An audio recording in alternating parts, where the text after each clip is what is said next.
So welcome back to Module 8 of Straight Line Persuasion. I want to just take a moment to congratulate you for really getting to this point to Module 8. It's an accomplishment, and you deserve to give yourself a pat on the back. You're almost in the home stretch here.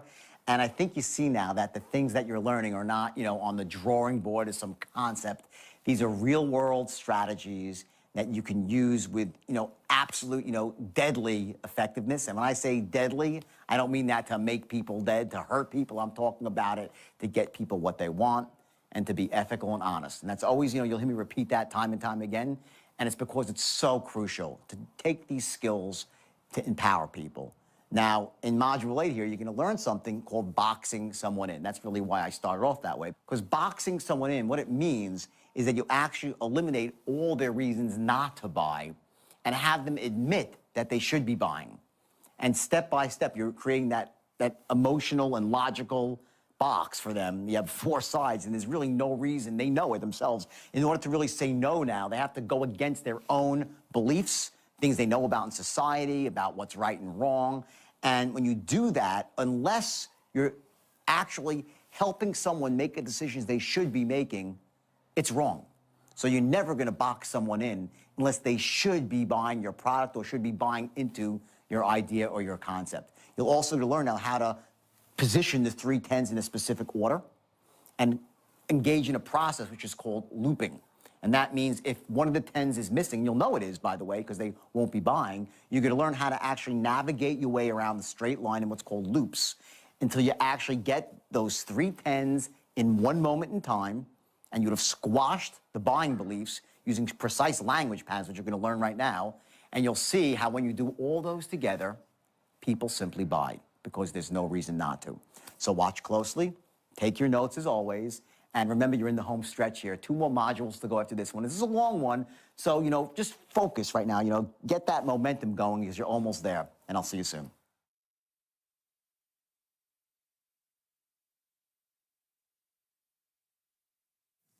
What we're going to do right now is we're going to figure out what our individual triggers are, our physiology, for certain tonalities. Here are the important ones, the really, really important ones, right? Number 1 is scarcity. And with scarcity also comes a secret. An example from yesterday would be now the reason for the call today. There's a secret. There's a reason for the call today. Or, this is the last week. This is the last week it's going to be on the market. This is the last week it's going to be on the market. Scarcity. It's a tone for scarcity, right? There's a tone for certainty.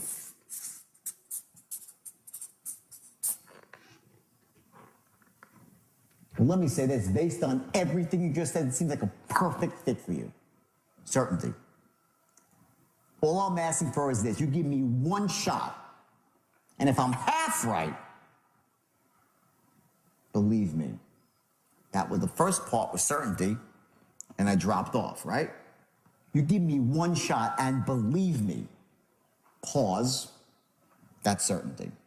Your typical close is going to be, you give me 1 shot, and believe me, if I'm even half right, the only problem you'll have, now you're into calmness, because I didn't call you 6 months ago and get you started then. Sound fair enough? Reasonable man. So you went from certainty to calmness to reasonability. That's your basic closing pattern. You're not going to close like, believe you give me 1 shot and I will not be sorry. Sound fair enough? You're not going to close a lot of sales like that. You're going to generate emotions like that when you need to for certainty, but not to close. The closing arc, the typical closing arc, happens like this. You're building up to a crescendo, benefits, and you, benefit, and believe me, okay, you just give me 1 shot. And if I'm half right, here, peak, right? Half right, the only problem you'll have is I didn't call you 6 months ago and get you started then. Sound fair enough? That's your basic tonal pattern for a close. You don't want to close with the utmost certainty. It says you don't care. You close with the tone of the no big deal. With just reasonable people, it's very obvious. Certainty, scarcity, disarming.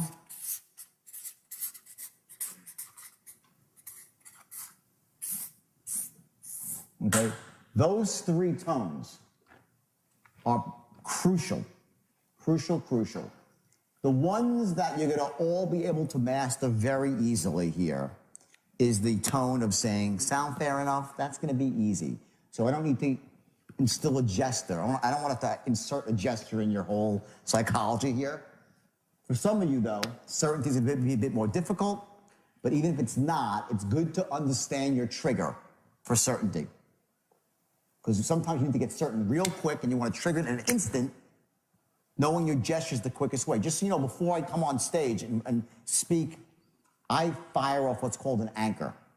Okay, this is something I was taught in neurolinguistic programming. It's very powerful. And what it is, anchoring is a process where you actually can learn to trigger a state in an instant and you change your physiology radically by going back to a moment in time when you felt a certain way and associating some gesture or either a kinesthetic squeezing your fist, a sound, a smell. I'll get to that in a second. You can recreate a physiology like Pavlov's dogs. You know Pavlov's dogs? Okay? They rang the bell every time they gave the dog food, the dog would salivate, right? Soon enough, they'd ring the bell, the dog would salivate anyway. It's anchored into the sound of a bell. Okay, if right now I was just all of a sudden you hear a police siren and before your conscious mind would even be aware, your heart will be beating faster. That's an anchor for you. A police siren is anchor. We're anchored all the time into things. We have anchors set all the time. We live our life with anchors. They're just mostly by accident. The key of advertising is to anchor you into a certain state. That's what they do. They use sex, visual images of pretty women. What does a pretty girl do with Budweiser beer? Not a lot, right? But you're anchored to saying, ooh, beautiful woman, bam, Budweiser label, and you're anchored into Budweiser beer. In order to set an anchor for you, you need to be in a peak state. In other words, if I tell you I want you to get into a state of certainty, right?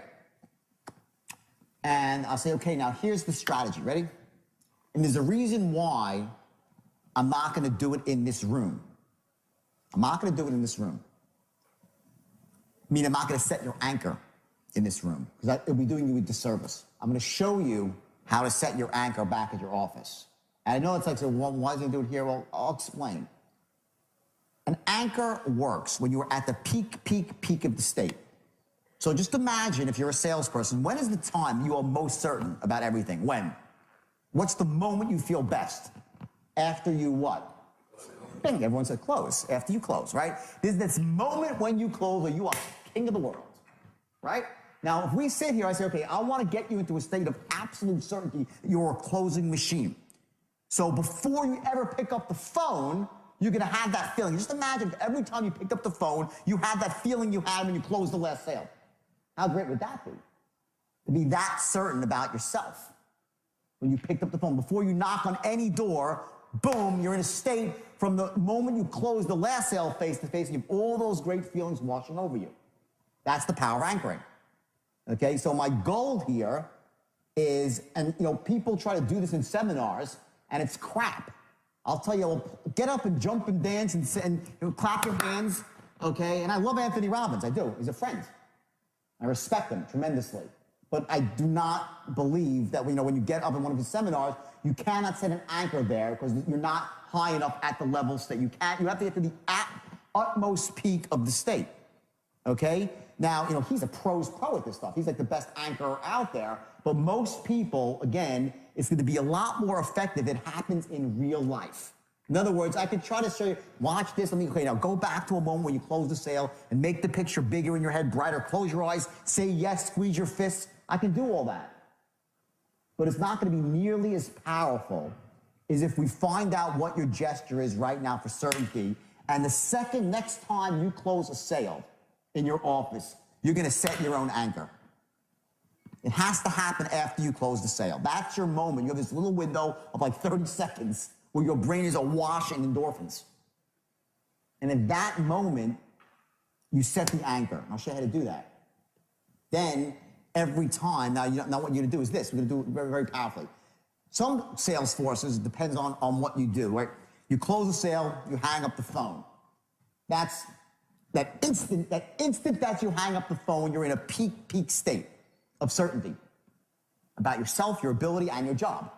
That's when you have to set the anchor for yourself. The next time you have that feeling is if you're in one of these offices where you go and ring a bell. You go ring a bell, right? You have that? Oh, yeah. Okay, you have the bell, okay? Great. That's an anchor, by the way. Why do you think the bell is there? The bell's an anchor, in case you didn't know. The problem is it's not being used correctly because people, unless you understand neurolinguistic programming, the power of the bell is really powerful, okay? But what you want to do is fire off your anchor twice. You want to set your anchor. Set your anchor the second you hang up the phone. I'll show you how to set your anchor, okay? The second you hang up the phone, and the second you ring the bell, you set it again. Double shot, boom, boom. And you set 2 anchors. Now let me backtrack for a second. Who wants to do this? And when they get back to the office, set an anchor for certain. Everyone? So it'll change your whole perspective on what it means to really feel confident when you're on the phone. Like I said, when I said to you, I want to show you how to get into that right state. So every time you walk through the door, you feel great. This is what it is. Okay? And anchoring is unbelievably effective when it's done right. If it's done wrong, if it's this much off, it doesn't work. You have to be the absolute peak of the state or it won't work. So let me go back for a second now, okay? What you do is this, okay? Your brain is a very, very powerful computer. And you can take images in your brain, you can make them bigger, you can make them brighter, you can intensify things, and you can dim them. If I say to you, everyone close your eyes for 1 second, okay? And I want you to picture in your mind's eye your favorite food.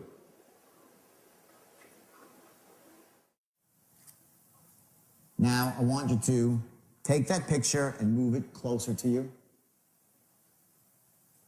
And now I want you to smell the food. Imagine smelling that food. Now imagine yourself actually eating, taking a nice bite of your favorite dish. Someone's drooling over there, okay? Open your eyes. Now, as I spoke to you, did the picture grow, the feeling grow stronger? As I told you to smell the food, bring it closer, right? You can manipulate images. It's very quick. I'm just showing you the basis of it. You can manipulate the images in your head to intensify feelings. The moment you close a sale, what I want you to do is I want you to do 2 things. I want you to close your eyes, and I want you to visualize that precise moment. Stay in that moment. Hold on to that moment. Intensify the moment. And squeeze both your fists and just say to yourself, yes.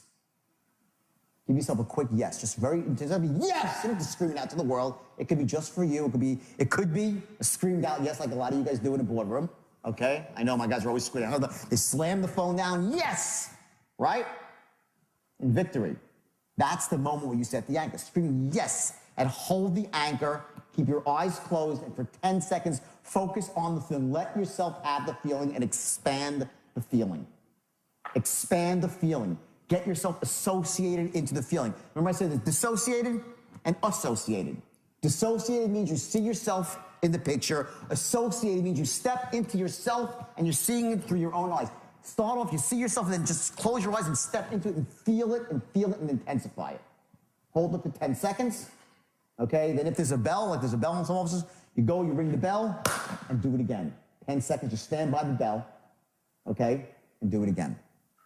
Now, what I started doing, I'll tell you, this is all not for everybody, but I got really intense with anchoring because it was so effective for me. It's real. You're going to be shocked at how effective it is.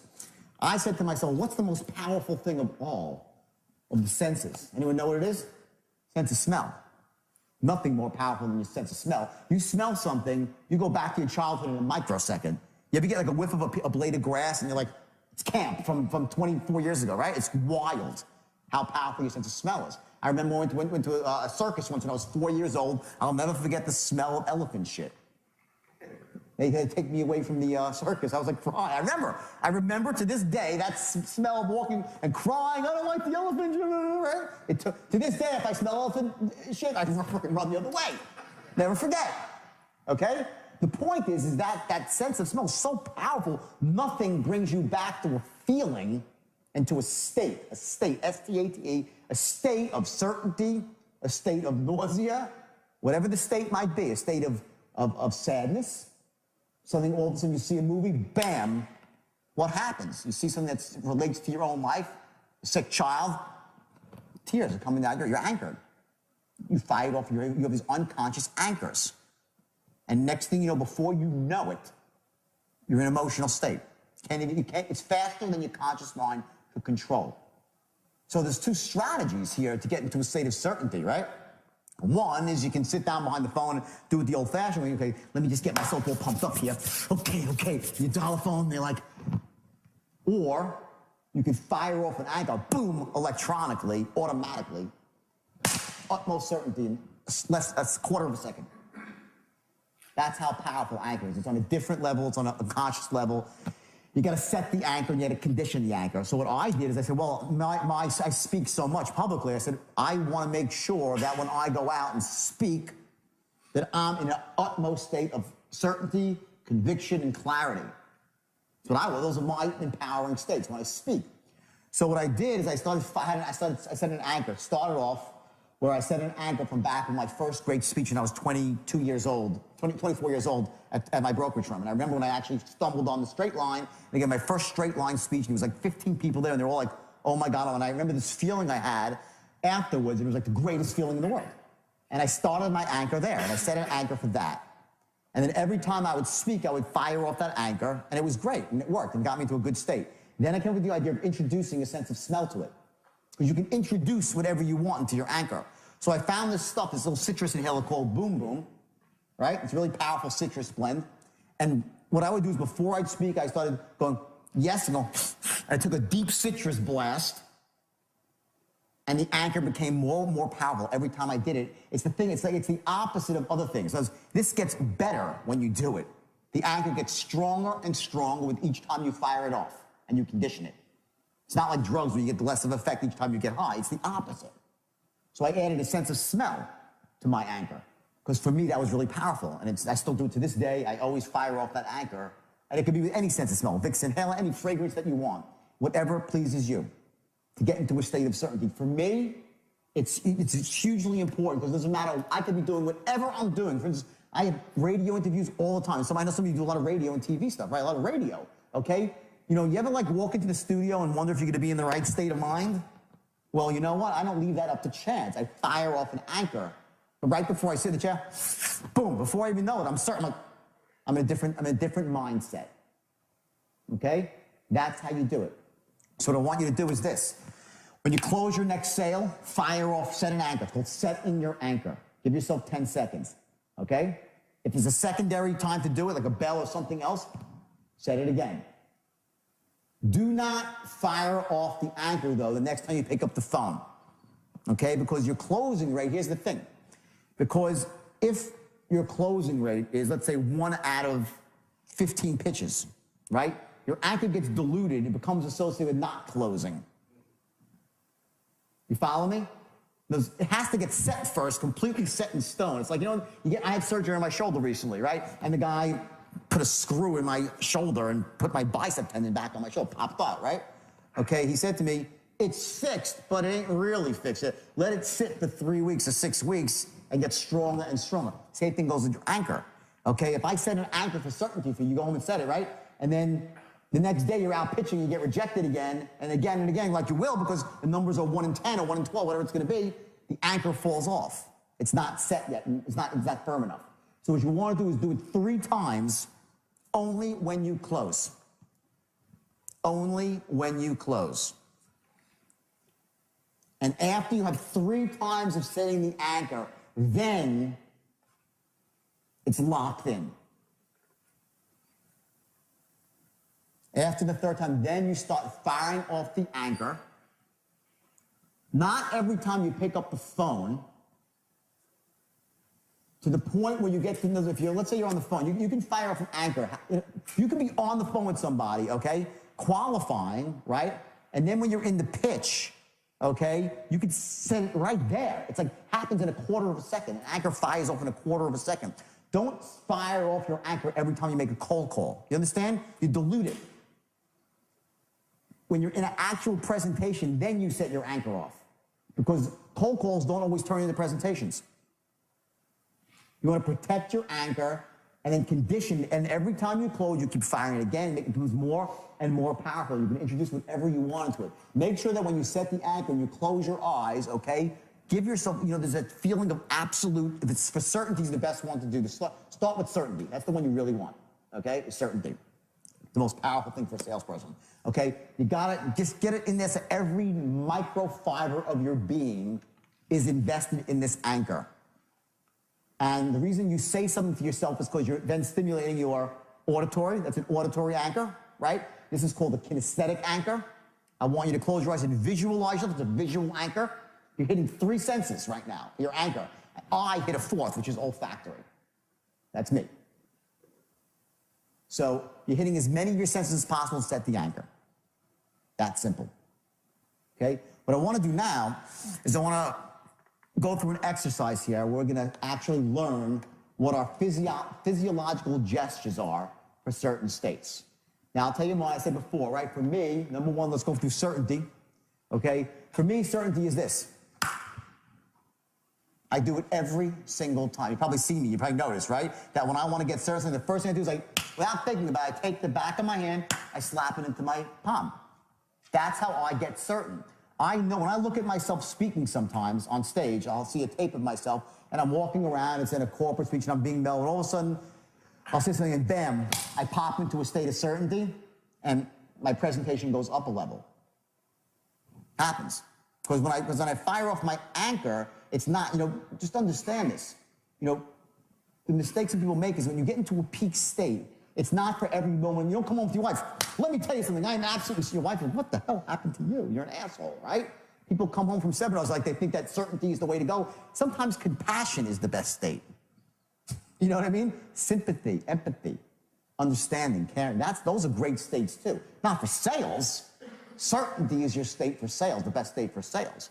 But don't take this home and try it on your wife and kids. It's not empowering to them. It's not empowering to you. So the idea is for this gesture for certainty, okay, yours might be different than mine. So what I want to do now is divide up into groups of 2, okay, and you're going to be A's and B's.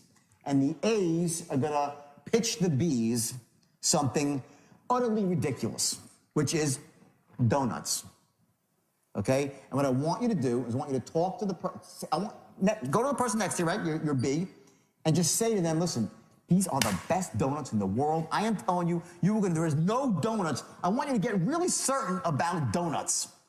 Try that. Let's see you get really, he's tapping him on the shoulder. Okay. Good one, okay. He's my B.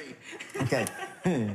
You're the dessert, okay? So anyway, you're a donut lover, okay? I want you to get really certain about something ridiculous. Watch how you get yourself certain about something. And then the B, tell the A what he did when he was getting certain.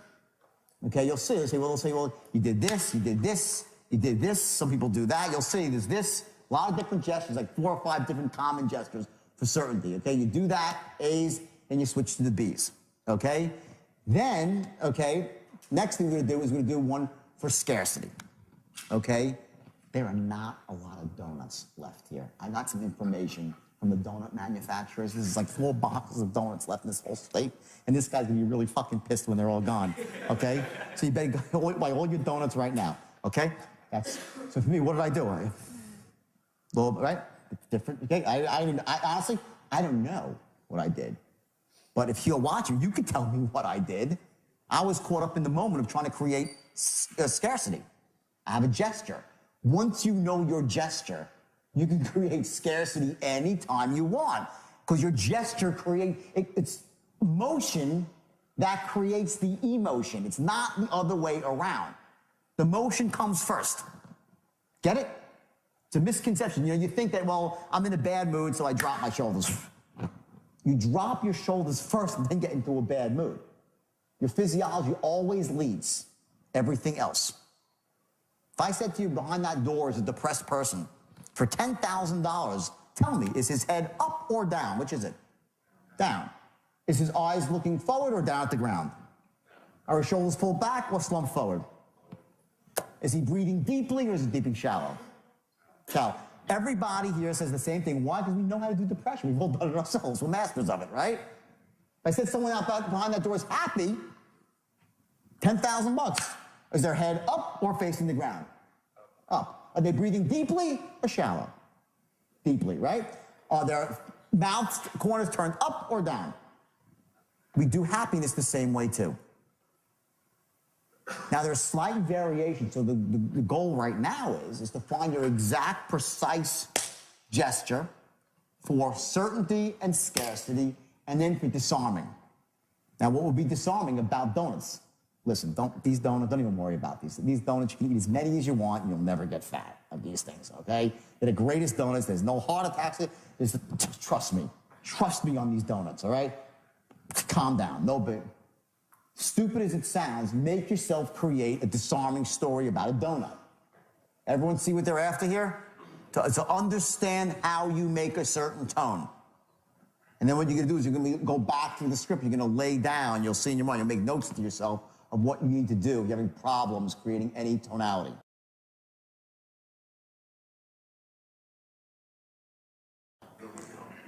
All right, everyone got it? Let's go for 30 minutes, okay? We'll do 30 minutes on presentation, okay, which is gonna be a little academic here because I want you to understand structure. So you go back, you can write your own presentations. Then after lunch, we're gonna do strictly closing. It's gonna be all about looping, using everything you've learned right now to actually take yourself down the entire line to the end, okay? So we need to just do this last bit of, this is a little bit more structured, okay? So real quick, okay? Basic structure of page number 1, it's a work in progress. Remember this, please, when you go back to your companies and you start writing new presentations based on what you're learning, understand that your first draft, you use it, it's gonna be evolving. Cross out words that are causing you to get tongue-tied.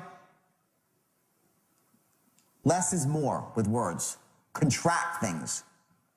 Drop words like this is, say, you know, hi, John, this is Dino Imperi calling. You could just say, hi, John, Dino Imperi calling. You could drop this is very simply, and you sound more casual. That's a perfect example of how a script evolves. Your script is a work in progress, okay? The whole script, the body of the script, from the time you say, well, based on what you just said, it seems like a perfect fit for you. From then until you say, believe me, you will not be sorry. That's when you ask for the order. I'm skipping over the body right now. That whole thing is no more than a page.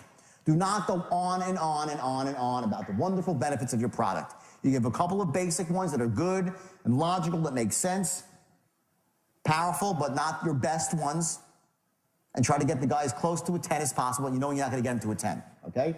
No more than a page in the body. Okay? When I write a script, I swear, when I write my books, I'm an author, right? I read each sentence back to myself 100 times, at least, in my own voice, and I'll say it out loud. I keep going through it again and again. Does it sound good? Does it flow? Does the tonality flow?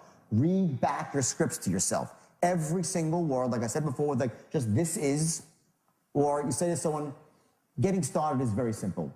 It's just a question of some basic information. Getting started is very simple. It's just a question of some basic, right? You could also say, getting started is very simple. Just a question, the ITS, the it's is dropped, and it's more fluent. You'll start to, I'm talking, these are tiny, microscopic changes that all make the script flow better, and it all sounds more casual, which is because you want to get that rapport going, that you're a friend, you're just like him, you're not an adversary. So if you were speaking to a friend, you would say, it's just like, you say, just like this. So drop words to speak more casually, more informally. Contract words. Very seldom you'll say it is, you'll say it's. Contract your words and drop your words. Add pronouns when you can, okay? Paint the picture using comparisons and metaphors. This is very, very powerful. In this script that you have right now, you'll notice go to the body of this script that I wrote for this company. Okay, I don't have it in this one. You guys have it there. You see, here it is. Okay, now, companies like Goldman Sachs and Barclays Bank. You see that? Okay, great. Now, in the past, this strategy was used strictly by institutional trading firms. Average investors like you have been boxed out of the market. Meanwhile, companies like Goldman Sachs and Barclays Bank have been making a fortune with it. That's called painting a picture using metaphors and comparisons and acting to a really big company. You get that? Linking your good or service to a trustworthy figure. This is crucially important. Paint a picture with a comparison, metaphor, and link yourself to a trustworthy figure. Now, I did both of those, if you notice, they were both in one sentence. I made my comparison was about someone else making money with a similar system, and I used an authority figure, Goldman Sachs and Barclays Bank.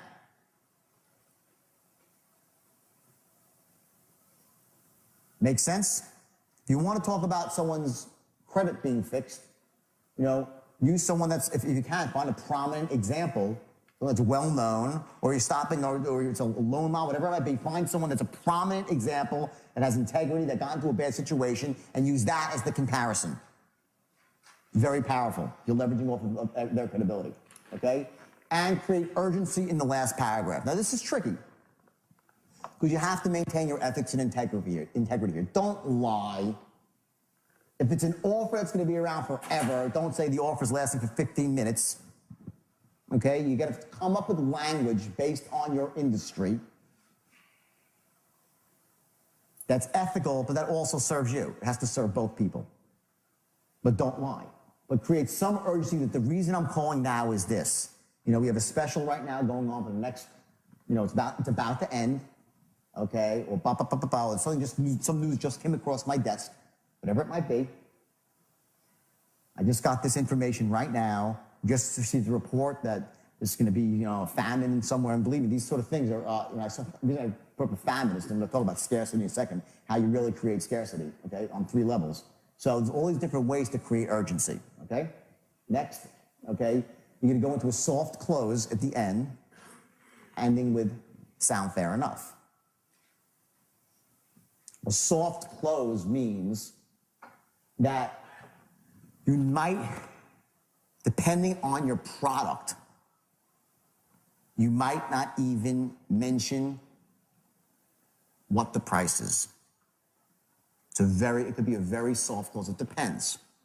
I typically mention the price. There's 2 strategies here, okay? If you do this close right, if you do this, I'm going to get into specifics in a second. If you do this close correctly here, and you say, sound fair enough? They'll say, yeah, great. And you say, okay, great. Let me just take down some basic information. The guy will give you his name on the application. I say, okay, which credit card you want? You'll say, wait, I didn't know I was buying it, right? Okay, that can be good and bad. Okay? I always give price, but I'm just telling you, there are options here about how, if you're looking to see how far you want to go on a trial close here. I'm a big believer in trial closing. I'm a big believer in trial. That means getting small commitments from a person and moving them down the line. That's what you're doing. You're getting small commitments and moving them down the line, okay?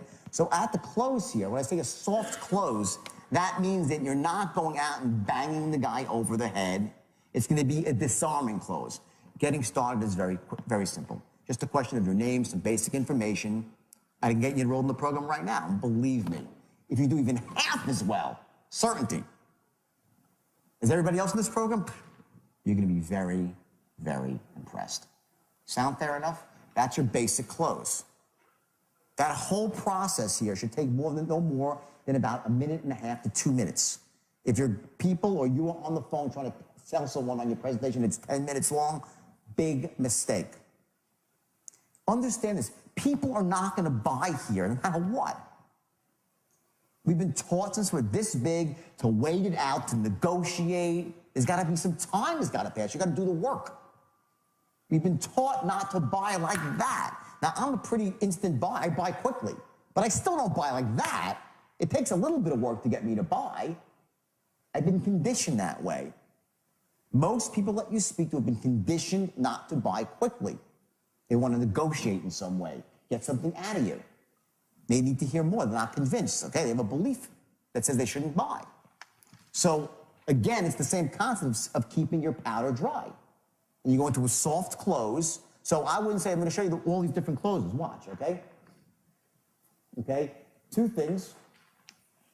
The power of presupposition. You'll make money with it.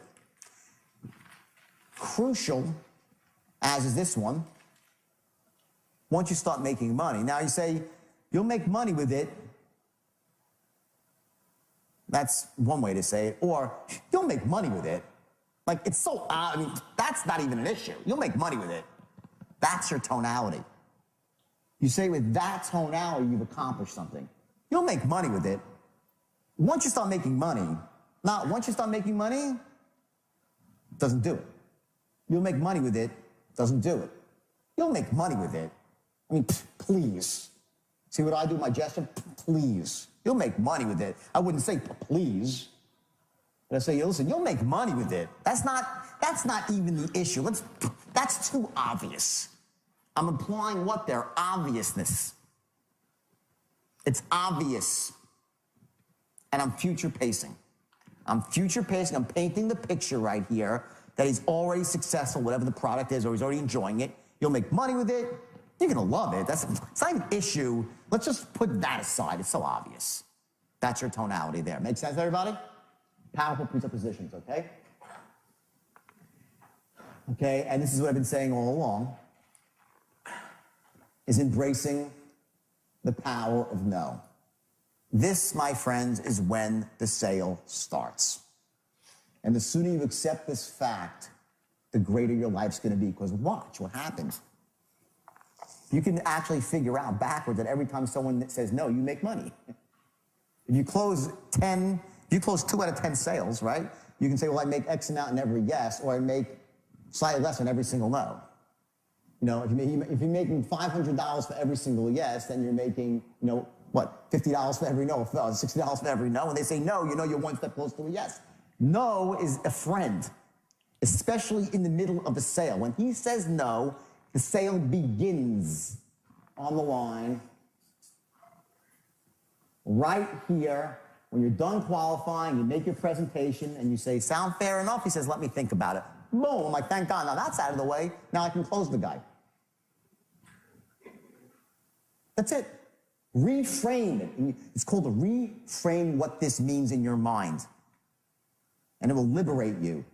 Because what happens is like when a salesperson doesn't understand this concept, they'll go through the whole like a 10-minute presentation, give all that great stuff and believe it, sound fair enough?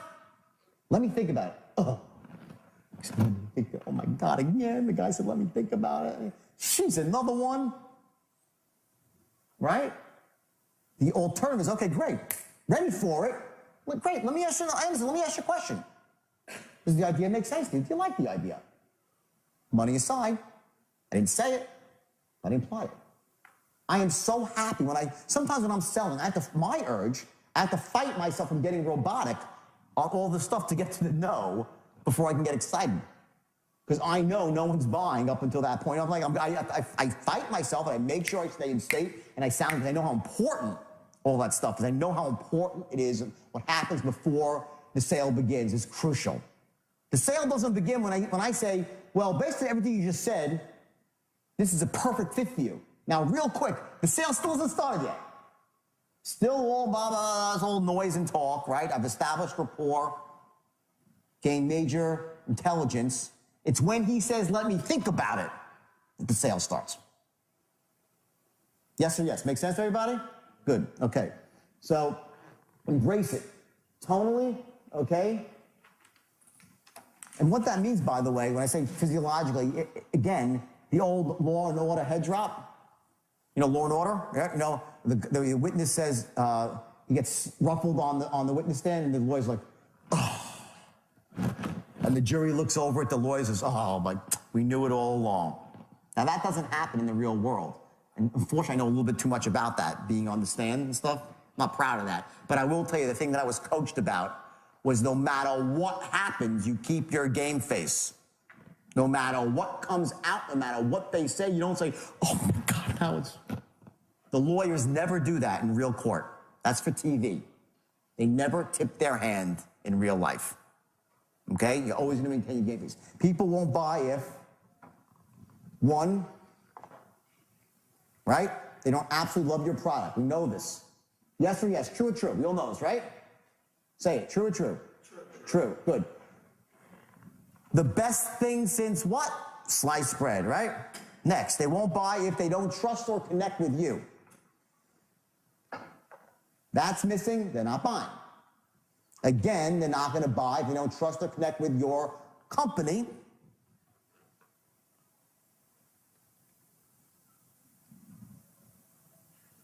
And have not resolved their limiting buying beliefs. Things that hold them back. They've been burned before. They've been told not to trust salespeople. I don't buy from strangers. I need to speak to someone 5 times till I trust them. Here's the greatest line ever from the movie Forrest Gump. And this 6-year-old kid says it all. Gives you the keys to the kingdom. He walks up to his first day at school. You know, who knows? Everyone's seen Forrest Gump, right? Okay, everyone's seen it, right? First day of school. His mom takes him to the bus stop. And his Forrest is not that smart, right? He goes up, he walks up to the bus stop with his little braces on his legs, right? And the door opens and he sees the bus driver who he's never met before. And he goes up and she looks down and she goes, well, are you gonna get on the bus? He goes, my mom told me I'm not allowed to get on the bus, talk to strangers. So she goes, well, I'm Dorothy, I'm your bus driver. He goes, well, I'm Forrest Gump, I guess we're not strangers. And he walks on the bus. That's how easy it is to get someone to feel like they're not a stranger with you. People say, well, how do I get someone to trust me? Tell them you're trustworthy. This is really, really simple stuff. We'll get to it in a second in detail, but to say, well, geez, how do I make someone trust me? Or tell them I'm trustworthy. You know, do you say, you don't say, trust me, I'm trustworthy. No. What you say is, I pride myself on certain things. You're going to pride yourself. Don't write this, because I'm going to give you the whole pattern for it in a second. I just jumped that here for a second. Don't worry, you're going to get it in a second, the exact language on it. Everyone understand what I'm saying, though? You're going to, how do you tell them who you are? Flat out. What you stand for, what kind of human being you are, your qualifications, your certifications, kind of friend you are, the kind of heart you have, your altruistic sensibilities, the way you give back, the way you can leverage people's resources, the way you live for that, you help your family, all your friends, all that sort of stuff. You're going to tell them. Because if they truly knew that, would they buy from you? Yeah. If the other stuff was established too. You tell them. Not like, just trust me because I'm trustworthy. I am ethical, and that's when you do it in a very disarming way. In almost an apologetic way. Get to that in a second. Lastly, you haven't created a strong enough emotional want.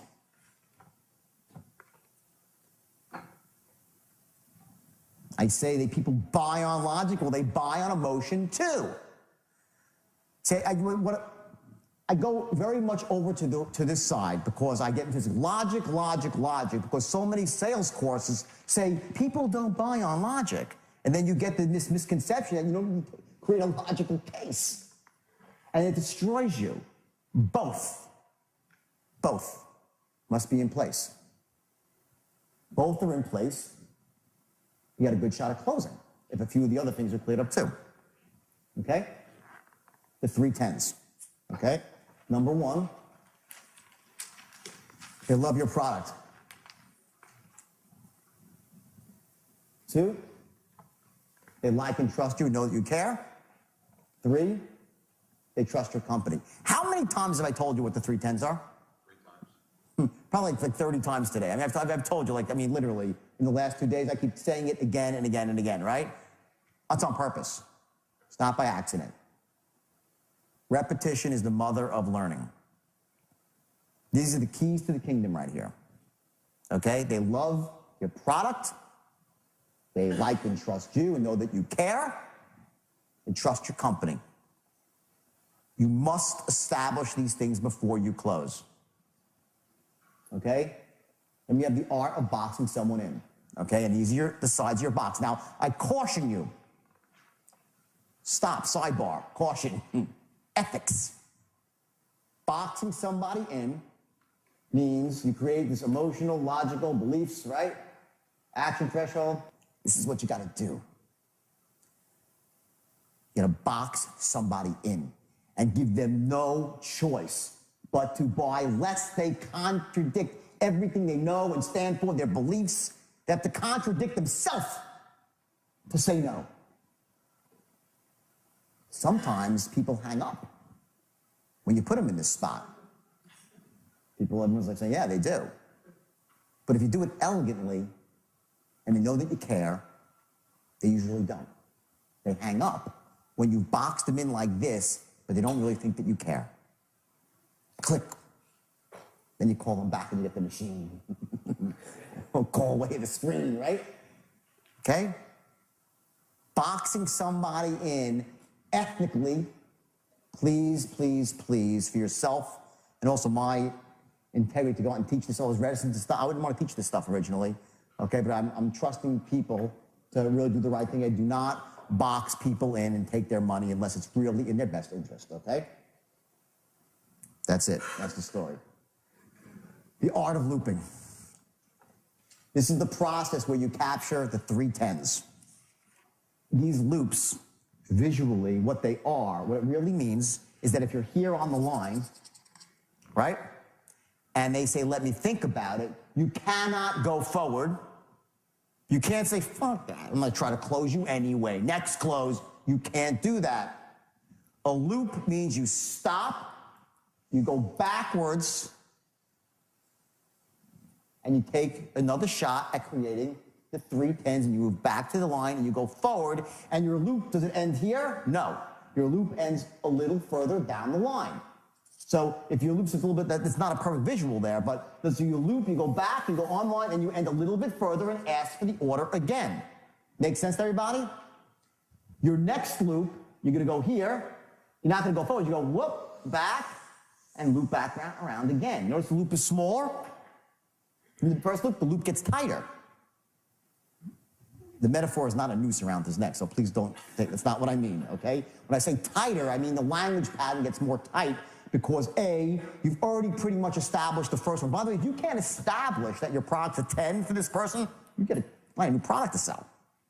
Like the product is to be a given. It's a given that you can establish your product as a 10. Everyone understand that concept? Or sell something else. Or you're speaking to the wrong people, you qualified the wrong people. Okay? So the loop gets tighter because what's happening is you're talking less and less about the product and more about yourself and the direct benefits to him. Yourself, I mean your integrity. And I say myself, I don't mean talking about me. No, your integrity and how you handle people and your company's integrity and what you could do for them besides this one transaction over the long term. After that credits are paid, we're getting new credit, mortgages. We want to be an asset to you and your family over the long term. This is far beyond one simple credit repair sale. The amount of money I make on this when I split with the firm and the government, I can't put puppy chow in my dog's bowl. I'm not getting rich. But what I do know is this. If you do even half as well as the rest of the people that have gone through this program, believe me, you're going to need 1,000 referrals when it's all done. And that's how I make money. Sound fair enough? That's a loop. Okay, I missed the actual, I left out the language patterns, by the way. There's a pattern in the middle, I'll get after lunch. There's a pattern there I missed. But that's how you would go through it, right? Next loop, okay, is even tighter. Until it gets to the point here when you really are objection, answer the objection, no more deflection, answer the objection, true beauty is bam, ask for the order. Boom, you're getting very, and then either he's gonna buy or not, or he's not a buyer. And the loop gets tighter and tighter as you move down the line. And at a certain point in time, bam, they start buying. Happens usually in this kill zone right here. They start to buy. Once in a while, you got people, you take them to the very end, they finally buy. Those are really gratifying. They're also going to be a waste of time. Okay, I've had, I'm watching this. I was in training some company in California like 2 weeks ago. I did a quick training for some company. I watched this guy, taught him his straight line. He was boxing this guy in for credit card machines. credit card machines, like that business, right? And he was mercilessly, but ethically, just going after. He would not let this guy off the phone. The guy actually bought after an hour. An hour. So like, all right, well, that's okay, but like, that's a lot of work for like, I mean, I personally would say, you know what, that's a guy I might let go because I can make a couple more calls. Usually that won't result in the sale, okay? So, and also, ethics again, you don't want to be beating someone up, right? There's a certain point of good taste and good judgment where you say, okay, listen, next, have a great day, good luck. If I can help you in the future, please feel free to call me. You never, ever, ever end a call in a bad way. I don't care if they don't buy you, if they're rude to you. Whatever happens, you end the call honorably. Thank you, and wish you great luck. Have anything to do, let a reflection on yourself, your company, and you'll feel better as a human being about it. Never get adversarial, never get nasty, never curse. You treat your people with respect even when they don't buy.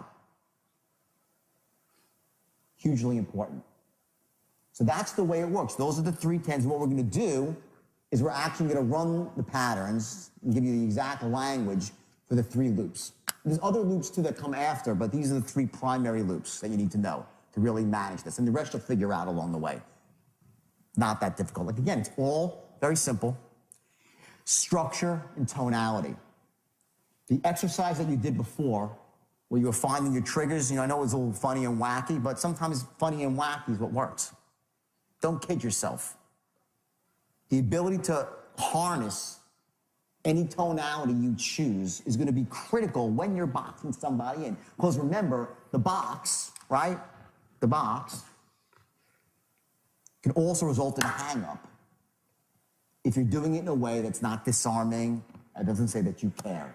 Say, listen, I understand, don't misconstrue my enthusiasm and pressure. It's in your best interest. I care. I'm just like you. If all that stuff is in there, if you're boxing with a state of absolute certainty, not going to work. You don't box with certainty. There's blips of certainty. There's blips of certainty in there.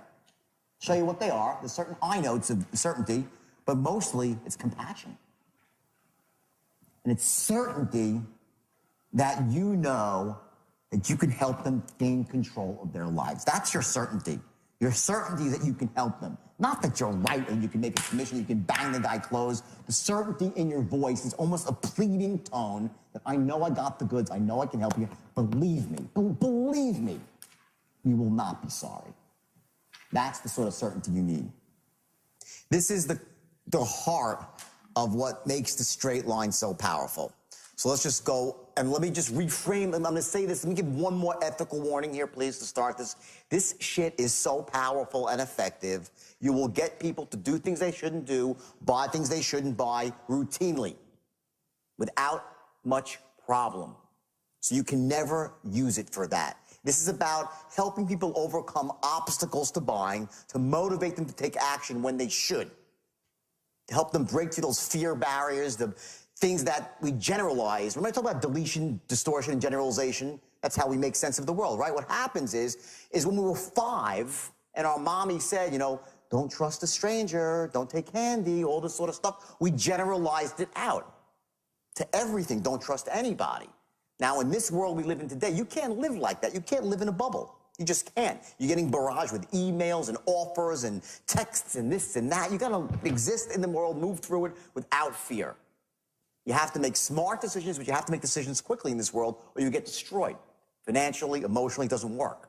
So the strategy of saying, I'm not going to trust anybody is a very disempowering strategy. We generalized that from when we were kids, and also, for many people, they were burnt by unscrupulous salespeople, which makes your job as an honest salesperson harder. Fact is, though, because they were burnt once, does that mean that all salespeople are evil? Yes or no? Of course not, but we generalize. To make sense of the world, we generalize. So you're up against that generalization. Make sense? Yes or yes? Great. So what you're going to be doing here as you loop is you're going to be breaking through that belief. You know that up front. You're going to assume that unless he's the 1 in a million who loves salesmen, and I don't say that like, oh, everyone hates sales. I'm saying that who has none of that belief, even myself, as a salesperson, has that belief. Instantly it comes up. The wall comes up wherever I go. You know it's true. For yourself even. And I'm a buyer. I have a little bit of it. People who aren't buyers have thick walls of it. The good news is that when you get someone like that, who doesn't really buy from anybody, when you break it down, you have a customer for life.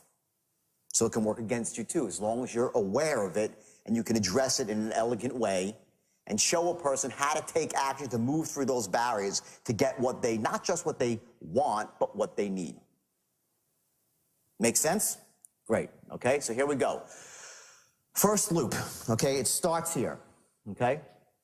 The 3 10s are what? The product is what? The best thing since sliced bread, right? Okay? It's on your timing. You deflect objections, listen twice as much as you speak, and run specific patterns, okay? That's looping. Your first 10, okay? Sliced bread, okay? People will not buy if they're not convinced your product is the best thing since sliced bread. You're saying, oh, that's not really true, Jordan. You know, maybe you're right. Sometimes they will buy. But honestly, it makes your job a lot easier when you get into that level of certainty about your product. If they kind of like your product and they just really need something as a default, you can make a sale. But typically, those sales are made on a transactional basis. They go out and get those goods at a store. They're not going to go call and be hammered on the phone by a stranger to buy something they're not sure about. They're going to buy from a stranger on a phone call or even face-to-face on a cold call. They're going to want to make sure they love the product. Now, how do you do that? Well, you gave the foundation of that in your opening presentation. But the fact is you left most of your powder dry. So what you're going to do is this. When you ask the guy for the order, and let me go through that one time here. Let's reinsert ourselves in this script here. Okay, now here, watch. Getting enrolled is very simple. Just a question of some basic information. Now, you see me reading the script? I could say this off the top of my head, but without as much certainty as if I look at the paper. So remember, if you're on a phone and you have the benefit of being able to look at a piece of paper with the exact words written on it, it allows your mind to wander forward. In other words, because you have the paper there, you can run another dialogue in your head, which is listen to what they're saying, developing a strategy for later down the line, right? You want to keep all your resources as much open to other things as remembering a script, so it's right in front of you. So now getting started is very simple. Just a question of some basic information along with your card details. And I can reserve you a seat at next month's training session. And believe me, Bob, if you do even half as well as the rest of the people who've gone through this program, you're going to be very, very impressed. Sound fair enough? That's where you enter the sale. When he says, well, let me think, it sounds good. He usually says, sounds good, let me think about it. Is that a pretty rational response? Sounds good, let me think about it. Great. Option 1 is, what is there to think about? I gave you a lot of facts. Let me just tell you something. Listen, number 1 here, maybe you didn't hear me correctly. This is the best thing since sliced bread. You need this, you know you need this, you're about to lose your house, your credit's in the toilet bowl, whatever it might be. You need to attend the seminar because you don't know what you're doing in your industry, blah, blah, blah. You can attack the guy head on and you lose rapport. You fall out of rapport. Or you could do deflection. Write that down. Number 1, deflect.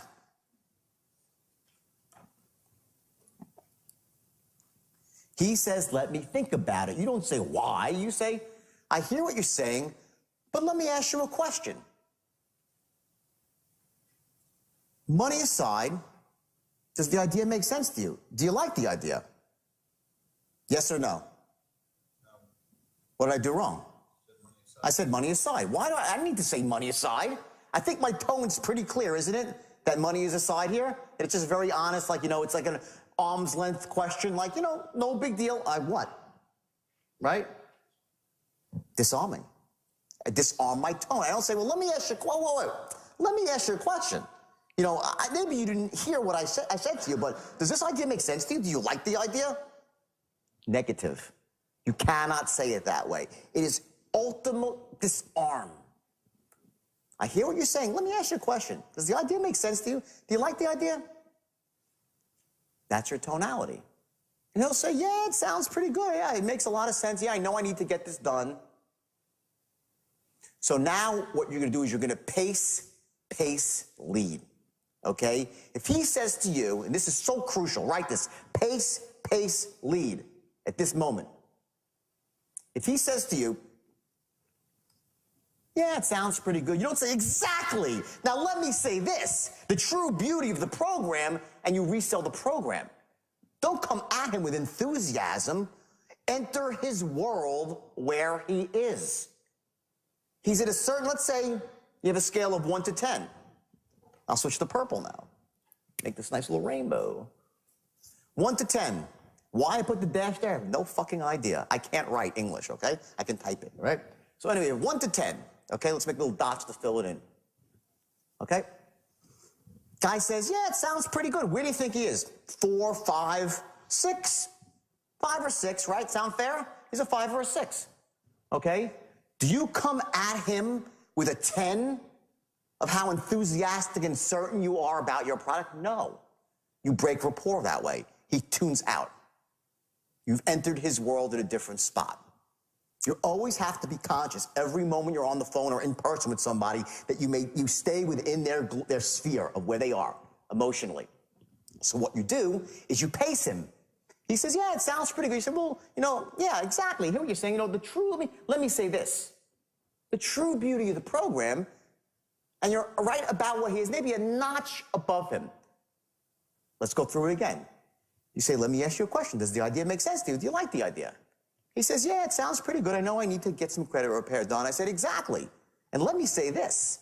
The true beauty of the program is that we have 3 different strategies and so on and so forth. And now you're going to go into a second wrap. And, we've been doing this for 5 years and blah, blah, blah, blah, blah. Doesn't matter what the verbiage is. But here's what happens. Slowly but surely, you're inching up your pace. And somewhere in the middle, you're in a state of absolute certainty. Watch. With this trading company, look at the rebuttal. Everyone got this sheet? Okay, watch. It says, exactly. You see, the true beauty of the program, of the system, you'll be investing your funds directly alongside institutional money. You know what they say about institutional money? It's usually smart money. And even when it's not, it's enough to fuel the market anyway. You follow me? He says, yeah, because that makes sense. You say, great. Exactly. See, now he'll follow. It's a question you'll have to agree with. He'll say, yeah, I do. Say, exactly. Raise up again, okay? It's one of the most basic truths of currency trading. You see, all of a sudden, you're back at a pace now. You're up again in certainty. You don't hit him. If he's uncertain, do not hit him with certainty. Enter his world where he is. Slowly build and wait for the first point in time where you can, boom, jump up your level of certainty. Before you know it, now what's happening, he's going to follow you emotionally. You start leading him. That's what pace lead is. You act like the guy, and bam, you step it up, and he acts like you. And it works 90% of the time. So it will follow your energy. The state that you have affects the state of everybody around you. So you pop in the middle of this thing, go from is world, slightly above, boom, boom, you hit your spot, and you'll know where it is in your script. Find your spot in your script. You create a question here, you make a statement whose obviousness cannot be argued, and get him to agree with you as something that's totally obvious. Once he does that, he's now in a state of certainty, and you take that and roll it back into your product. Make sense? Yes or yes? Okay, now you move forward. End off this statement here, okay, with a very powerful statement that future paces success. What that means is you paint a picture when you get to the end of your script. Here it talks about after you start making money and you're seeing daylight, then you can start working bigger and better and make some real money. Yeah, follow what I'm saying? He's like, oh yeah, of course now. Of course he's going to say yes. It's no longer about, does he want to buy this product? It's about, does he love the idea of seeing financial daylight in his life and getting ahead? The equivalent for credit repair would be what? After we get your credit fixed, all right, then we can start building you some real credit at the right rates. Make sense so far? He's like, oh yeah, exactly. What's he going to say? No, it doesn't make sense? For loan mods, we'll get your loan mod if I get your payment to an affordable level, and then you can start really getting yourself back on track. Make sense so far? He'll say, oh yeah, of course it will. Bingo. Best thing since sliced bread. You get that? You deflected his objection and you got him to admit a simple truth. Boom, logically. Forget money. You didn't say forget money, but just you disarmed him with your tone and you got him to buy into the credibility and the efficacy of your program. And it better be credible and be effective, or shame on you for using this system to manipulate somebody. But if your system's great, and I know you guys have great products, bang. You've got him on board now with the first 10. Now, he's at a 10 for how long? Like 3 seconds, maybe? Right? Then his mind's like, oh, wait a second. He's like, what happened? Wait a second. I didn't know I want to buy, but I just said this is the greatest thing. And he starts to erode slightly, but he's closer. You hopefully, if you did a good job and your script is well written, you could get the guy to a 10 in the moment. Right here. Down to a 10. And in your mind, you're like, check a box. Okay? You turned the combination a little bit. Got click. Now we know that the things that must happen here are A, he must think what? Your product is the, I love this slide by the way, right? Makes me hungry. Best thing since sliced bread, okay? Which leads us to step 2, okay? Selling yourself.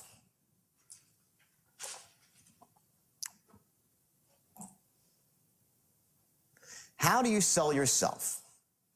You don't just say, I'm the best, I'm the greatest, trust me, trust me, trust me, trust me. You sound like a fool and a salesman. Many, many years ago, they had these courses, like Dale Carnegie is one of these courses, and you said someone's name 5 times, they trusted you. People are a bit wiser than that right now. You know, the days of, if you guys have been around at all, they had these Ben Franklin closes. You know what Ben Franklin closes? You'd say, well, when old Benjamin Franklin couldn't make a decision, he was a very wise man. He did something very simple. He took out a big piece of paper, he drew a line right down the middle, and he put on one side of the paper all the positives why you should buy the product, and all the negatives on the other side why you shouldn't buy the product. And whichever side had more of the positives and negatives, he did that thing. And of course, you guide them through and you come up with 84 positives and 2 negatives, right? Well, people are way too smart for Ben Franklin closes right now. However, the theory of a Ben Franklin close is exactly what you're doing as you're moving down the straight line. You're just doing it subtly and elegantly. And it happens in a loop while you're breaking beliefs. See, a Ben Franklin close is pure logic. Pure logic. It's like, energy expended, benefit created. Risk, reward. It's important, but you can't do a Ben Franklin close. People will laugh at you. Okay? So how do you sell yourself? Well, the best way to sell yourself is to make it into a metaphor. Create an example that is so simple and undeniably logical that they have to admit that you're right. So what you do is this. Depending on what industry that you're in, you're a stockbroker, for instance, something I know real well. Right? Say, let me ask you a question. If I'd been your broker for the last 3 or 4 years, making you money on a consistent basis, put you into 4 or 5 stocks, you made money in all of them, you wouldn't be saying, let me think about it right now. You'd probably be buying the stock, right? What's he going to say to that one? He could say 3 things, and this is the line now. Watch the straight line. There's 3 responses. Now I'll switch to red. I like red. You're over here on the line. Okay? You say, let me ask you a question. Does that idea make sense to you? Yes, you got through that whole point. So you're here on the line. You move down a little bit. Now you say, if I'd been your broker for the last 3 or 4 years, making you money on a consistent basis, you probably wouldn't be saying right now, let me think about it. You'd probably be saying, you know what, pick me up 20,000 shares. Am I right? He could either say, of course you're right, which is the logical choice, because it's true. He says to me, it's true. So if he says yes, you move down the line. If he says no, you move off the line. Let's get our little boxes here, little dots here, and dots here. If he says maybe, which means wishy-washy, well, yeah, kind of, I don't know, yeah, you get sometimes too, right? You're off the line, okay? Here, what you're going to do is you're going to get very, very certain, okay? Because the bottom line is this. You know it's true. Whatever you've been doing, if you're a salesperson and you've been doing it for 4 or 5 years, giving a person blue chip service, providing them with a massive value, and you call them up with a great idea, which they just said is the best thing since sliced bread, would they be buying? Of course they would, right? So I would say to someone, I say, well, let me ask you a question. If I'd been your broker for the last 3 or 4 years, you'd probably be saying just, pick me up 10,000 shares. Am I right? Disarming tone. Not like be saying pick up 10,000 shares, right? Not that at all. Apples, oranges. The tone is, you'd probably just be saying, pick me up 20,000 shares. Am I right? We're 2 reasonable men. Reasonable guy. Most people say yes. And then they'll say, you'll almost hear a gasp of relief on the other side of the phone. Very, very often. More than half the time, the guy will say, yeah, that's what's holding me back. I don't know you. I don't trust you. Fair enough. Now we're getting somewhere. If he says, well, not really, I'd say, wait a second. Come on, Bill. You mean to tell me if I put you into Eastman Kodak at 40, took you out at 60, put you into US Steel at 12, took you out at 80, put you into Union Carbide at 5, and took you out at 26, and right now I get you with another stock at 20, you would just jump all over it? Come on. Well, yeah, well, then I would. Of course I would. Obviously. Still, so obviously. You don't know me. I don't have the luxury of a track record. Let me tell you a little bit about myself. Boom, and you're down again now, and let me reintroduce myself to you. You get the picture here? This works for any industry, any sale, face-to-face, door-to-door. It's a very simple transition. What you're basically saying to the guy is rather than trying to ferret out all his stalls, you're like, let's cut to the heart of the matter. You don't know me and you don't trust me. I have this presentation I'm giving after, and the first thing I say is, if you knew this person, you truly knew this person, would you buy from them? Yeah, you would. If you truly knew them, what they were about, they were trustworthy, they were honest, they had great values, they could make your life better, enhance you financially, you'd buy from them. He's not going to come out and say, hey, I love your product, I just don't trust you. He'll tell you 19 other things, but not that. So you bring it out. You front it. The best way to answer objections is to front them.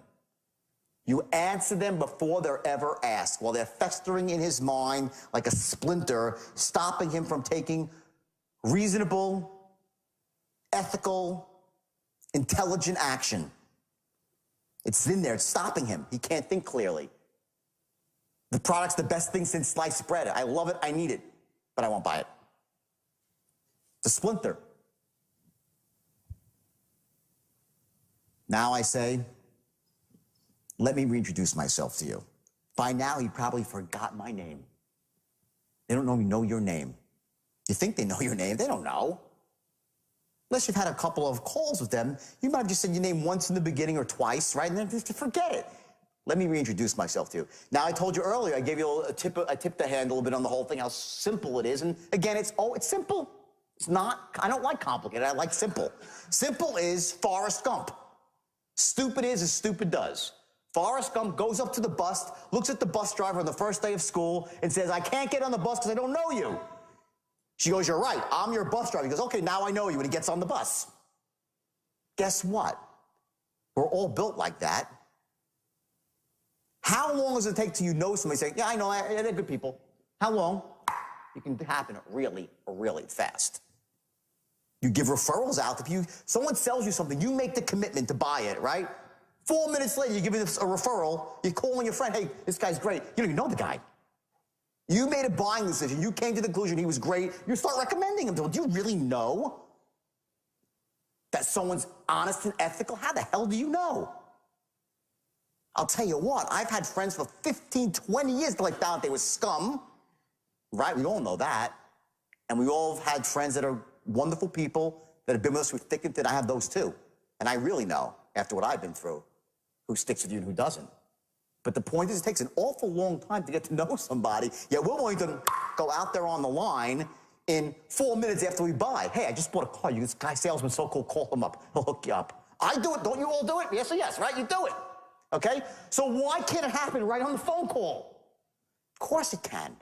You create it by your language, by the words you say and your tonality. It says, I care, I'm just like you. It's so simple, guys. It's so, girls, it's so bloody simple. That when one day you'll call me on the phone, you'll say to me, you're like, I can't believe it. Some guy was, no. I said, let me reintroduce myself to you. My name is Jordan Belfort, and I'm the Senior Vice President of so-and-so Credit Repair, and I pride myself on helping my clients get the best possible result and working harder than anybody and blah, blah, and you have a rap about yourself. I've been with this company for 3 solid years, and I plan on being the top producer here, not by being wrong, and not by not getting my clients the exact result that they want. My business is on referrals. And as far as my company goes, oh, what was that? And as far as my company goes, the third 10. And there it goes, the third 10. Sell your company. It's in one language pattern. It's whoop. The transition is, and as far as my company goes, as far as credit dispute suite goes, as far as XYZ loan mods go, as far as XYZ machine parts goes, the management team is blue chip all the way. Chairman of the company, and you give a name and a face to your company. Mike Citron, this one or that one, doesn't matter. Okay, he's the most honest guy, the way he prides everything on customer service, doing the right thing.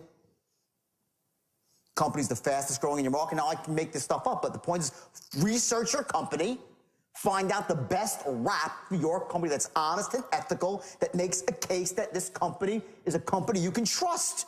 This is not hard.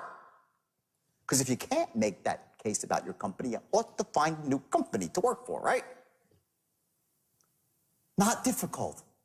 So what you've done now is you went from an objection where he said, let me think about it, to he said, well, let me ask you a question. Do you like the idea? Does it make sense to you? He said, oh my God, yeah, it's a great idea. And then a few seconds later, he admits to you, well, what's really holding me back is that I just don't know you.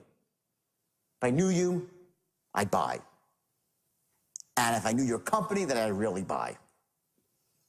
You've done all that. You get to that language part where you say, as far as my company goes, you say, listen to me. Do this. Write that down. Do this.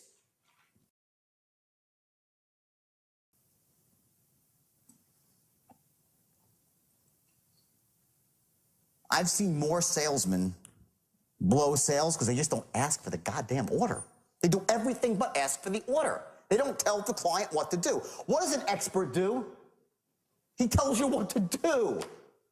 An expert doesn't say, well, I think you ought to consider signing up for credit repair. I think you ought to consider having your loan modified. I think you ought to buy this piece of real estate. I think this stock looks good. They're like, no, this is what you should be doing.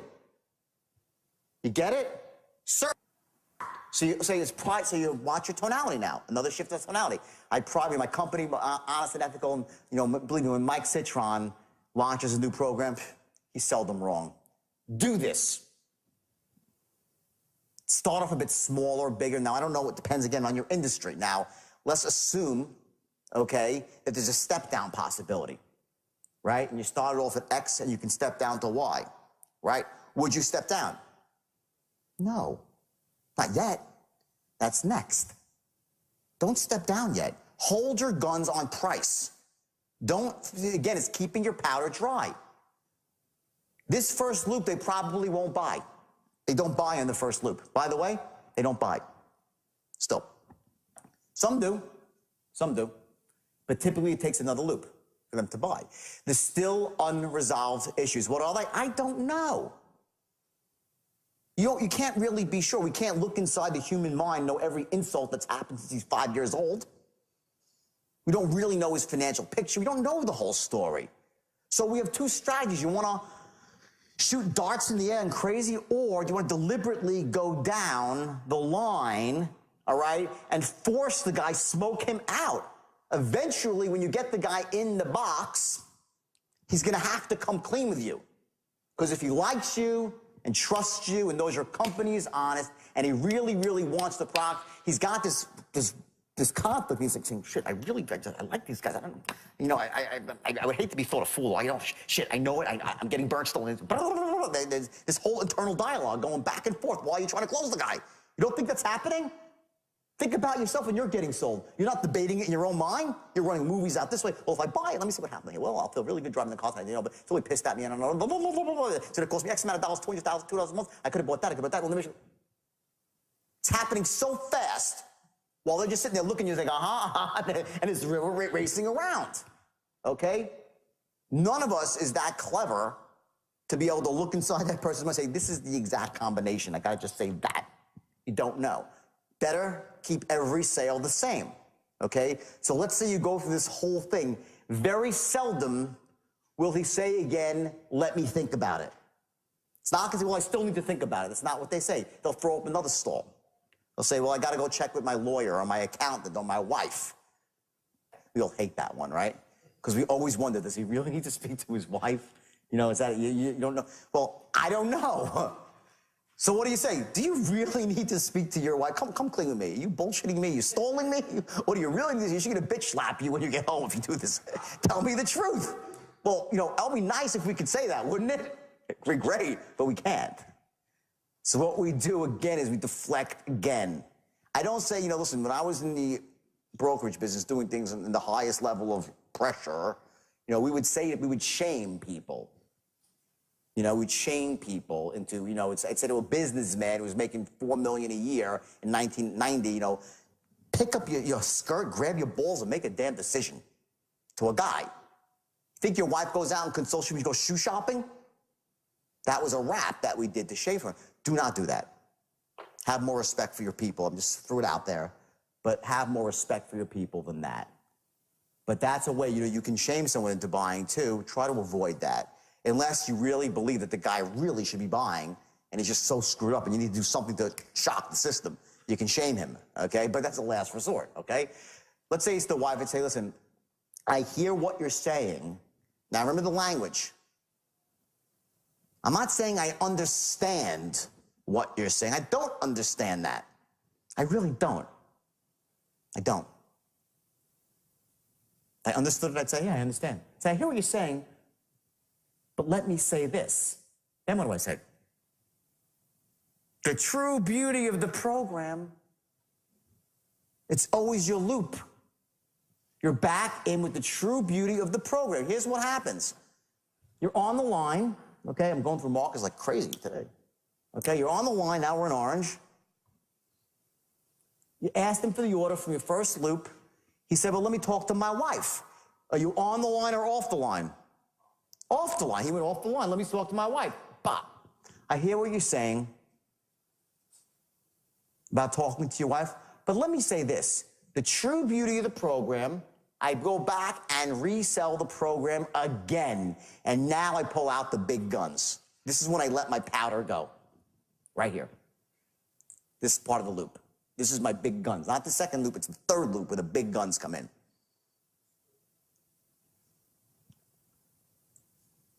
So it's actually the second loop, right? Yeah, it's the second loop, right? Second loop. Okay? Where the big guns come in. Okay? Well, it's the third rap about your company, but it's the second loop. You have your initial presentation, then you have your first rebuttal rap, and then you have your second rebuttal rap, right? That's where you let out your best stuff. Okay? And you tailor it to the objection. Mention his objection in there so he knows you didn't totally disregard it.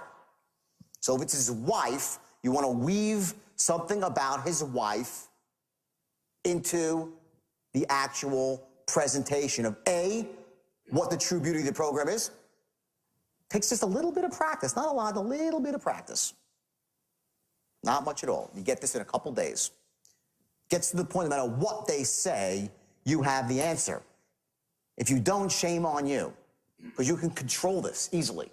This is in your control. You can have the answer to every question. You can loop elegantly. You just have to put the time in to come up with the right scripts that are ethical, honest, and do the job. That's simple. So I would tailor my presentation here, now my bullets, to his wife. And then I would also, most powerful thing is tailor my close to his wife. I mentioned the wife in the close. And say, believe me, all I ask is this. When you make the first $4,000, you say, go buy your wife a little present. I'm sure she deserves it. Sound fair enough? Dead silence now. The first person who talks loses. That's your loop. You understand? What did I miss? Something very, very important. And here's what it is. This is the most powerful one of all. Every human being has what's called a decision-making strategy, which cuts to the heart of when we were being chased by dinosaurs, even though we never existed with dinosaurs. When our ancestors, right, is this fight or flight mechanism that we all have. We all operate as fear-based creatures. That's how we are. So in the middle of that loop, what we're going to do is we're going to stop it and say, listen, we're going to take this airtight logical case about the product again. So we're getting a 10 to the product. Let's say this is the line, right? We're going down the line here, okay? We resold the product. This is this third presentation, second loop. Bam, our strongest case right here. Super strong case. We resold ourselves again, right? And again, I'm going to be here for you every step of the way. I have all these patterns for you. You can write them down. I'll give you the actual patterns of what you're going to say. This is the language patterns, okay? I'm going to hold your hand every step of the way to guide you into this, to guide you at this, to make sure that it works. My company stands behind this product with an unconditional guarantee, whatever it might be. All these things that are in the middle of here, right? That you're strengthening yourself, your company's integrity. Give you the patterns for it. And then you say, do this. Pick up or buy, no. You would say, and honestly, let me ask you a question. What's the worst that can possibly happen? Let's say you sign up for this program, and I'm totally wrong. And it's almost a mocking tone. I'm totally wrong. My compass is off. Your credit doesn't get fixed. Your loan doesn't get modified. Your seminar is awful. Doesn't make sense to go to. Your my machine part doesn't fill your need. The real estate's the wrong piece of real. Let's say I prove to be an incompetent fool. What's the worst that can possibly happen? Let's say that it's $245, making up a price, right? Over the next 60 days. Is that going to put you in the poorhouse? Honestly. And he'll say, well, no, exactly. It's not going to make you a poor man. But on the upside, what I can do for you besides this one transaction in the way of this, that, and then you start building a massive future pace case. You create a picture in his mind of massive, massive benefits for doing business with you. You're interrupting his decision-making strategy. You showed him now, he's been weighing it. Remember the scales? Well, he's got his decision-making scales, right? And here he's got, if I do this and it doesn't work out, bad. If I do it, if it doesn't work out, good. And they're fighting, they're in a death match. Now what you've done is you've knocked out, if it doesn't work out, not so bad. We're logical creatures. If it does work out, whoa, it's even better than I thought. Because I was only thinking about credit repair. What this guy can do for me in the way of identity theft, rebuilding my credit, getting me a mortgage, ooh, boom, the scale drops. Get it? Just what it's going to be that makes the scale finally go is anyone's guess.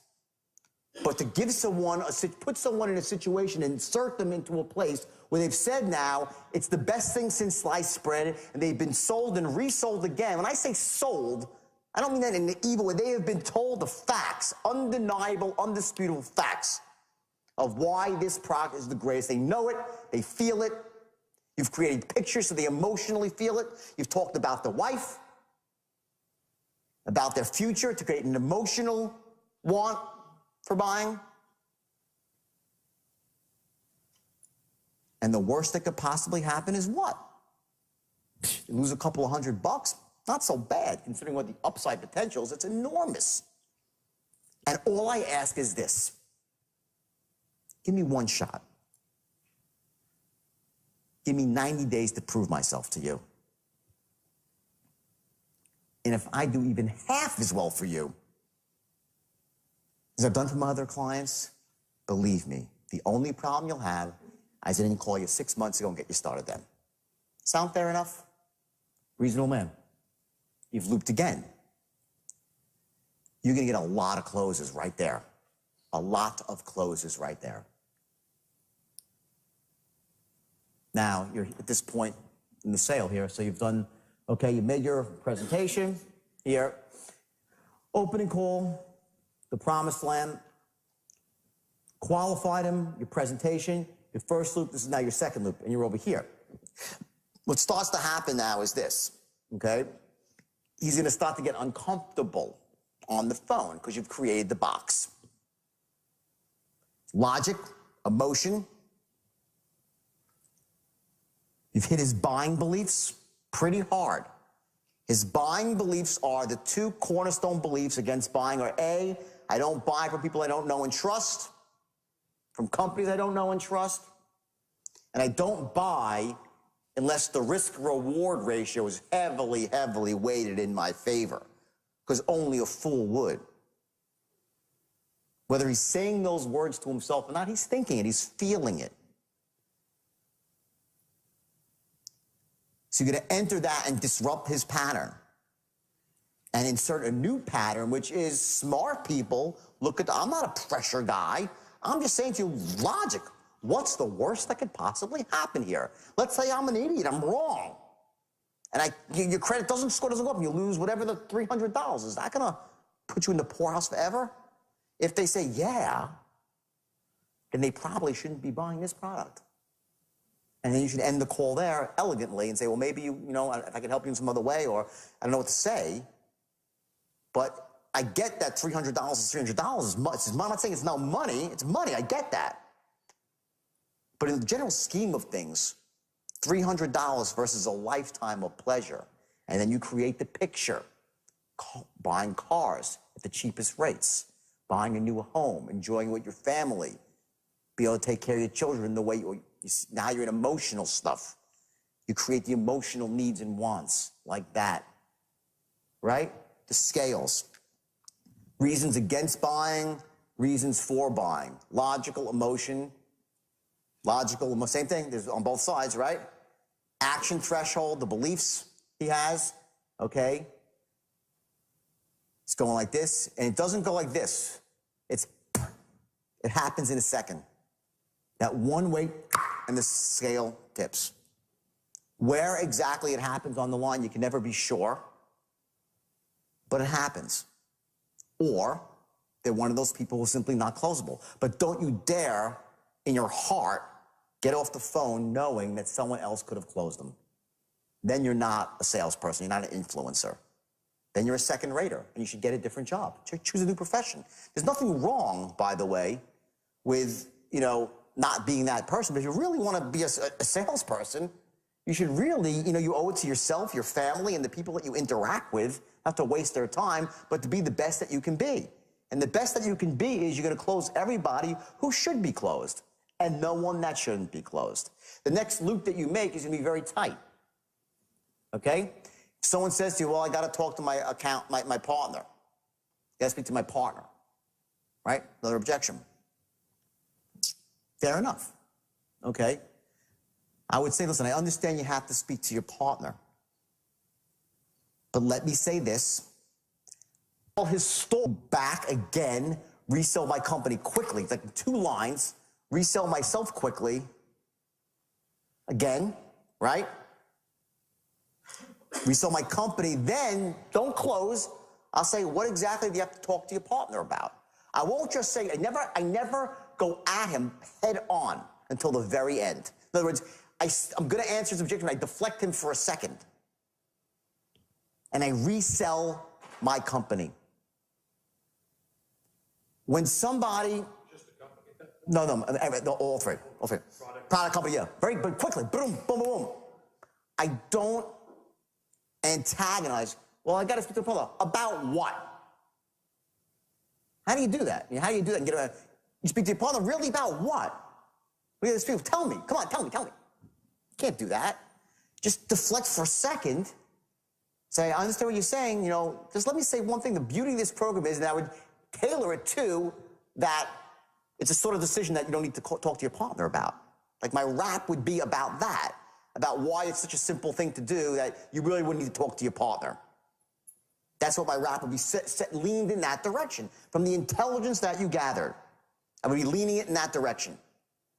From there, once I got the guy and I know he's on board with me again, I say, what exactly do you need to talk to your partner about? And then let him speak. And you're going to find out that he probably does not need to speak to his partner. Well, I just got to check a few things out, and money, and money starts coming up. Money comes up, all this sort of stuff. Okay? Money will come up very often here. They'll start saying, well, I really got to see if I have the money. People are embarrassed sometimes to say they don't have money. So they'll tell you everything but, when it truly is money that's holding them back. What happens, though, is that when that's the case, you might never have even known. They gave you that first stall and they closed with looping because what you did is, yes, they still really are stretching financially, but they just realized logically there's so many benefits, emotionally, logically, fiscally. So they bought. You never really knew that what was it really in the beginning? Most of it is about just simply stretching with money. So remember that, looping exercise that you just saw on video, you just watched. Remember that you only loop when it's in someone's best interest, and you only box someone in when they really ought to be buying your product. One of the things I want you to focus on here, remember, is tonight, go through this exercise where you identify your own physiological triggers, what actually allows you to become certain, meaning I want to get certain, I tap my hand like this. Some people will point their finger like this. I don't recommend you point at certain people because they might smack you. But you're going to find that if you want to whisper, if you narrow your eyes, it becomes much easier to whisper. If you want to create this feeling of, you're not looking to really, invade someone's privacy, so you want to get that disarming tone, you might find by pushing your arms out, it becomes easier to develop that tone. So here would be an example. If you're going to say to someone, how much money do you have in the stock market, right? You might have problems saying that in the right tone. People do. So you would say, how much money do you have in the stock market? And put your arms out, and you might find it helps you develop a disarming tone. So go through some of the tonal patterns, and I want you to notice as you do the tonal patterns, what do you do with your body? What do you do when you sound certain? And you'll learn that you can actually trigger a certain tonality by leading with your body. The two are connected. You have the mind and the body, the tonality and the gesture. So learn that skill. It's very powerful. You'll see some more of it later on. But most importantly, right now, I want you to take what you just learned to heart. I want you to practice. And I want you to learn to master the art of boxing someone in with integrity, which means only when they should be boxed in because they need to make a decision because it empowers them and helps their family.